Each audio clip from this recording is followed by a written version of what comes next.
l'audience a consisté à aborder les activités de construction de ce GS-Atom qui sont en cours. On a évoqué les chantiers qui se sont terminés l'année dernière, puis Diguel et Sambagali, qui n'avaient pas pu être terminés à la suite de la crise pétrolière. De nouvelles opérations, en l'occurrence l'aménagement du quartier de Marjan Dafak, qui est en cours, qui est en bonne voie et sur lesquels on va livrer les premières rues avant la saison des pluies, c'est-à-dire dans quelques semaines.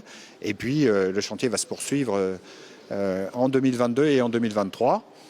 Les voiries de Pala qui sont en cours également. Et puis un certain nombre d'autres dossiers qui sont en finition, dont la cathédrale, sur lequel on s'est engagé à la livrer pour la fin de l'année, en l'occurrence pour le prochain Noël. Donc voilà les sujets qui ont été abordés en ce qui concerne les anciens dossiers. Un dossier aussi a été au centre des débats, c'est la reprise du ministère des Finances, sur lequel on travaille activement avec les services et du ministère des Travaux publics et des Finances pour pouvoir entamer le plus rapidement possible la reprise. On s'est fixé l'objectif de remettre une équipe à partir du mois de septembre.